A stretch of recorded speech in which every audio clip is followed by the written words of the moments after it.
ಬೆಂಗಳೂರಲ್ಲಿ ಮಠ ಮಧ್ಯಾಹ್ನ ನಡೆದಿರೋ ದರೋಡೆ ಪ್ರಕರಣದಿಂದ ಜನ ಬೆಚ್ಚಿ ಬಿದ್ದಿದ್ದಾರೆ.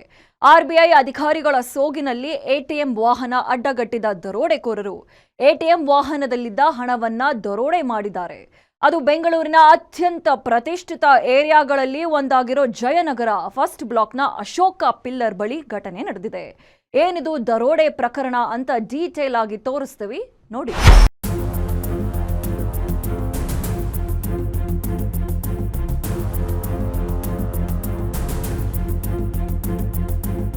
ಬೆಂಗಳೂರಿನಲ್ಲಿ ಮಠ ಮಧ್ಯಾಹ್ನ ದರೋಡೆಕೋರರು ಕೈಚಳಕ ಮೆರೆದಿದ್ದಾರೆ.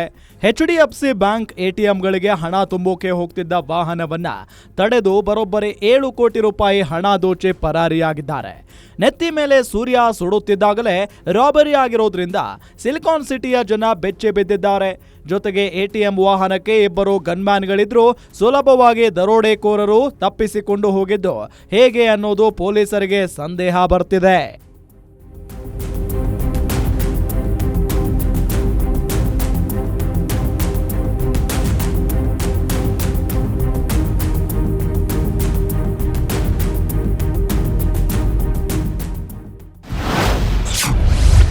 ಜೆಪಿ ನಗರದ ಬ್ಯಾಂಕ್ನಿಂದ ಹೊರಟಿತ್ತು ಎಟಿಎಂ ವಾಹನ.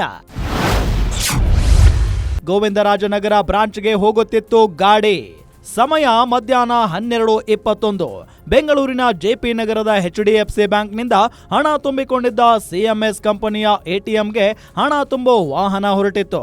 ಜೆಪಿ ನಗರದಿಂದ ಹಣ ತುಂಬಿಕೊಂಡಿದ್ದ ವಾಹನ ನಗರದ ವಿವಿಧ ಎಟಿಎಂಗಳಿಗೆ ಹಣ ತುಂಬಿ ಕೊನೆಗೆ ಗೋವಿಂದರಾಜನಗರ ಬ್ರಾಂಚ್ ತಲುಪಬೇಕಿತ್ತು. ಜೆಪಿ ನಗರದಿಂದ ಹೊರಟಿದ್ದ ಎಟಿಎಂ ವಾಹನವನ್ನ ಫಾಲೋ ಮಾಡಿಕೊಂಡು ಒಂದು ಇನೋವಾ ಕಾರು ಬರ್ತಿತ್ತು. ಆದ್ರೆ ಎಟಿಎಂ ವಾಹನದಲ್ಲಿದ್ದವರಿಗೆ ಇದ್ಯಾವುದೋ ಗೊತ್ತಿರಲಿಲ್ಲ.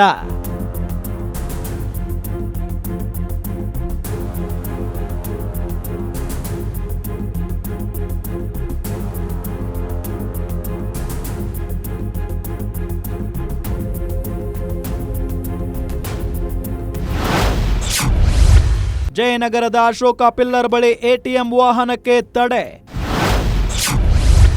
ಆರ್ಬಿಐ ಅಧಿಕಾರಿಗಳ ಹೆಸರಲ್ಲಿ ಎಟಿಎಂ ವಾಹನಕ್ಕೆ ಎಂಟ್ರಿ. ಸಮಯ ಮಧ್ಯಾಹ್ನ 12:45. ಜೆಪಿ ನಗರದಿಂದ ಹೊರಟಿದ್ದ CMS ಕಂಪನಿಯ ಎಟಿಎಂ ವಾಹನ ಜಯನಗರ ಫಸ್ಟ್ ಬ್ಲಾಕ್ನ ಅಶೋಕ ಪಿಲ್ಲರ್ ಬಳಿ ಚಲಿಸುತ್ತಿತ್ತು. ಈ ವೇಳೆ ಎಟಿಎಂ ಹಿಂಬಾಲಿಸಿಕೊಂಡು ಬರ್ತಿದ್ದ ಇನೋವಾ ಬಂದು ಅಡ್ಡ ಹಾಕಿದೆ. ಈ ವೇಳೆ ಇನೋವಾದಲ್ಲಿದ್ದವರು ತಾವು ಆರ್ಬಿಐ ಅಧಿಕಾರಿಗಳು ಅಂತ ಪರಿಚಯಿಸಿಕೊಂಡಿದ್ದಾರೆ. ನಿಮ್ಮ ಗಾಡಿಯಲ್ಲಿರೋ ಹಣದ ಕುರಿತು ದೂರು ಬಂದಿದೆ. ಇವು ಒರಿಜಿನಲ್ ನೋಟುಗಳು, ನಕಲಿ ನೋಟುಗಳು ಅಂತ ನಾವು ಪರಿಶೀಲನೆ ನಡೆಸಬೇಕು ಅಂತ ಎಟಿಎಂ ವಾಹನಕ್ಕೆ ಎಂಟ್ರಿ ಕೊಟ್ಟಿದ್ರು. ಅಲ್ಲಿಂದ ಶುರುವಾಗಿತ್ತು ದರೋಡೆ ಪುರಾಣ. ಅಶೋಕ ಪಿಲ್ಲರ್ ಬಳಿ ವಾಹನಗಳಲ್ಲಿದ್ದವರು ಎಕ್ಸ್ಚೇಂಜ್. ಡೇರಿ ಸರ್ಕಲ್ ಫ್ಲೈಓವರ್ ಮೇಲೇನೆ ನಡೆಯಿತು ದರೋಡೆ.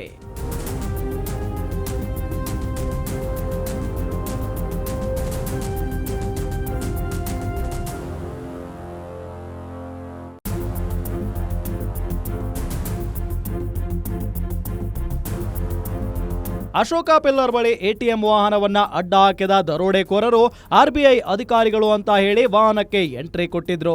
ಈ ವೇಳೆ ಇನೋವಾದಲ್ಲಿದ್ದ ವ್ಯಕ್ತಿ CMS ಕಂಪನಿ ವಾಹನ ಏರಿದ್ದ. CMS ಕಂಪನಿ ವಾಹನದಲ್ಲಿದ್ದ ಒಬ್ಬ ವ್ಯಕ್ತಿಯನ್ನ ಇನೋವಾ ಕಾರಿನಲ್ಲಿ ಕೂರಿಸಿಕೊಂಡಿದ್ರು.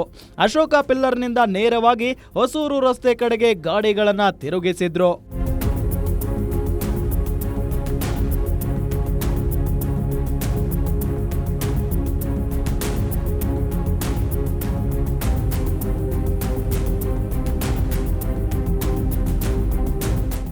ಹೊಸೂರು ರೋಡ್ಗೆ ಎಂಟ್ರಿ ಕೊಟ್ಟ ಬಳಿಕ ಅಲ್ಲಿಂದ ನೇರವಾಗಿ ಡೇರಿ ಸರ್ಕಲ್ ಕಡೆ ಹೊರಟಿದ್ರು. ಡೇರಿ ಸರ್ಕಲ್ ಫ್ಲೈಓವರ್ ಬಳಿ ಬರ್ತಾ ಇದ್ದಂತೆ ಎದ್ದಕ್ಕೆದ್ದಂತೆ ಮುಂದೆ ಹೋಗ್ತಿದ್ದ ಇನೋವಾ ನಿಂತುಕೊಂಡಿತ್ತು. ಅದರ ಹಿಂದೆ ಹೋಗ್ತಿದ್ದ CMS ಕಂಪನಿಯ ಎಟಿಎಂ ವಾಹನ ಕೂಡ ನಿಂತಿತ್ತು. ಹೀಗೆ 2 ವಾಹನಗಳು ನಿಂತ ಬಳಿಕ ಎಟಿಎಂ ವಾಹನದಲ್ಲಿದ್ದ ಟ್ರಂಕ್ ಇನೋವಾಗೆ ಶಿಫ್ಟ್ ಮಾಡಿದ್ರು.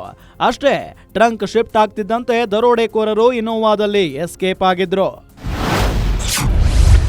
1 ಗಂಟೆ ತಡವಾಗಿ ಖಾಕಿಗೆ ಸಿಕ್ಕಿತ್ತು ದರೋಡೆ ಮಾಹಿತಿ. ದರೋಡೆ ಮಾಹಿತಿ ಸಿಗ್ತಾ ಇದ್ದಂತೆ ಪೊಲೀಸರು ಅಲರ್ಟ್.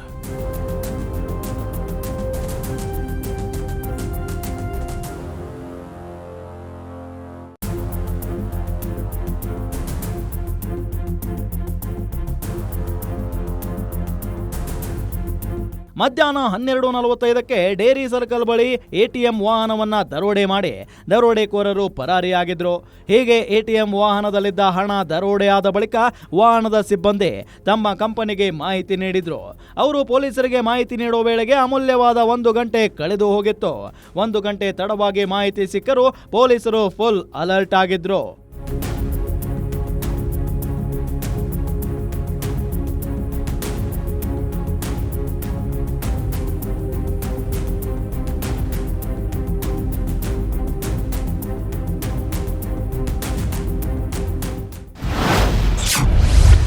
ಎಟಿಎಂ ವಾಹನದ ಹಣ ದೋಚಿ ಬೆಂಗಳೂರಲ್ಲಿ ರೌಂಡ್ಸ್. ಹೊಸಕೋಟೆ ಮಾರ್ಗವಾಗಿ ಹೊಸೂರಿಗೆ ಪಲಾಯನ. ಹೀಗೆ ಡೇರಿ ಸರ್ಕಲ್ ಫ್ಲೈಓವರ್ ಮೇಲೆ ಎಟಿಎಂನಲ್ಲಿದ್ದ ಹಣ ದೋಚಿದ ಖದೀಮರು ಬಳಿಕ ಅಲ್ಲಿಂದ Koramangala, Sony signal, Ejipura gate, Domlur, Indiranagar, 100 feet road, NGEF ಮೂಲಕ ಹೊಸಕೋಟೆ ಕಡೆ ಹೋಗಿದ್ದಾರೆ. ಕೊನೆಗೆ ಪೊಲೀಸರ ದಿಕ್ಕು ತಪ್ಪಿಸಲು ಹೊಸೂರು ರಸ್ತೆ ಮಾರ್ಗವಾಗಿ ಹೊಸೂರಿಗೆ ಹೋಗದೆ ಹಳೆ ಮದ್ರಾಸ್ ರಸ್ತೆ ಮೂಲಕ ಹೊಸಕೋಟೆ ಮಾರ್ಗವಾಗಿ ಹೊಸೂರಿಗೆ ಪಲಾಯನ ಮಾಡಿರೋ ಮಾಹಿತಿ ಸಿಕ್ಕಿದೆ. ದರೋಡೆಕೋರರ ಪತ್ತೆಗೆ ಪೊಲೀಸರು 3 ವಿಶೇಷ ತಂಡಗಳನ್ನು ರಚಿಸಿದ್ದಾರೆ. ಬೆಂಗಳೂರು ನಗರ ಪೊಲೀಸರ ಜೊತೆಗೆ ಬೆಂಗಳೂರು ಗ್ರಾಮಾಂತರ, ಕೋಲಾರ, ಚಿಕ್ಕಬಳ್ಳಾಪುರ ಜಿಲ್ಲೆಗಳ ಪೊಲೀಸರು ಕೂಡ ದರೋಡೆಕೋರರನ್ನ ಪತ್ತೆ ಹಚ್ಚಲು ಶ್ರಮಿಸುತ್ತಿದ್ದಾರೆ. ಎಟಿಎಂ ವಾಹನದ ಸಿಬ್ಬಂದಿ ವಶಕ್ಕೆ ಪಡೆದ ಪೊಲೀಸರು. ದರೋಡೆ ಮಾಡ್ತಿದ್ದಾಗ ಬಂದೂಕು ಬಳಸದ ಗನ್ಮೆನ್ಸ್.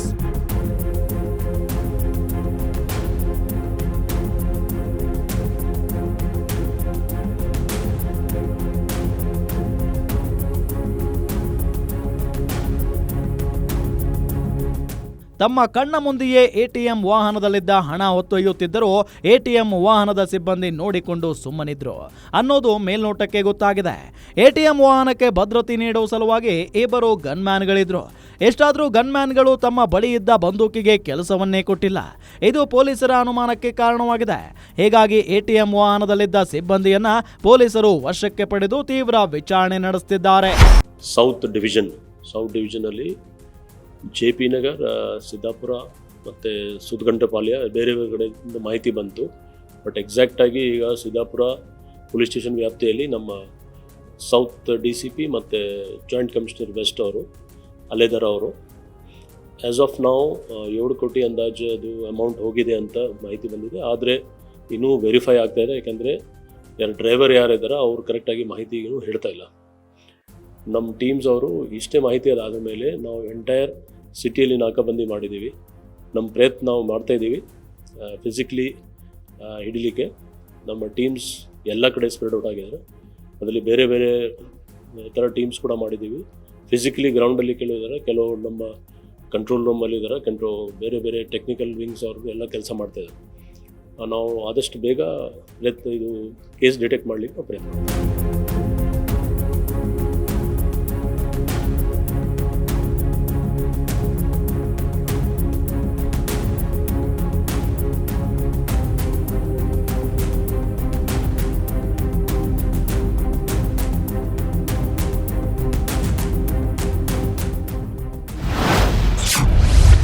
ದರೋಡೆಕೋರರ ಹೆಡೆಮುರಿ ಕಟ್ತೀವಿ ಎಂದ ಪರಮೇಶ್ವರ್.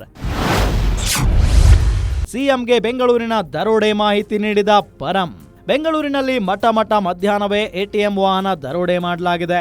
ಈ ಕುರಿತು ಗೃಹ ಸಚಿವ ಪರಮೇಶ್ವರ್ ಪ್ರತಿಕ್ರಿಯೆ ನೀಡಿದ್ದು, ಶೀಘ್ರವೇ ದರೋಡೆಕೋರರ ಹೆಡೆಮುರಿ ಕಟ್ತೀವಿ ಅಂತ ಹೇಳಿದ್ರು. ಜೊತೆಗೆ ಬೆಂಗಳೂರಿನಲ್ಲಿ ಆಗಿರೋ ದರೋಡೆಯ ಕುರಿತು ಮುಖ್ಯಮಂತ್ರಿ ಸಿದ್ದರಾಮಯ್ಯಗೆ ಮಾಹಿತಿ ನೀಡಿದ್ದಾರೆ. ದರೋಡೆ ಈಗ ನಮಗೆ ಇನ್ಫಾರ್ಮೇಷನ್ಸ್ಗಳು ಸಿಕ್ಕಿದ್ದಾವೆ. ಆದಷ್ಟು ಶೀಘ್ರವಾಗಿ ಅವ್ರನ್ನ ಹಿಡಿತೇವೆ. ಅದು ಆಗಬಾರ್ದಿತ್ತು.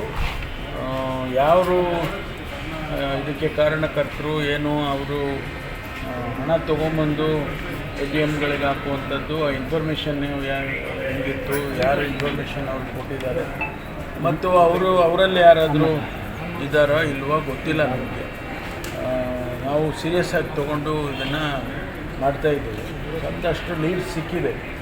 ವೆಹಿಕಲ್ಲು ಅವರು ಬಂದಿರೋ ವೆಹಿಕಲ್ಲು ಇವ್ರ ವೆಹಿಕಲ್ಲಿಂದ ಹಣ ತೊಗೊಂಡು ಆ ವೆಹಿಕಲ್ಸನ್ನ ತೊಗೊಂಡು ಹೋಗಿದ್ದಾರೆ. ಸೊ ಹಿಡಿತೇವೆ, ಬಿಡೋದಿಲ್ಲ.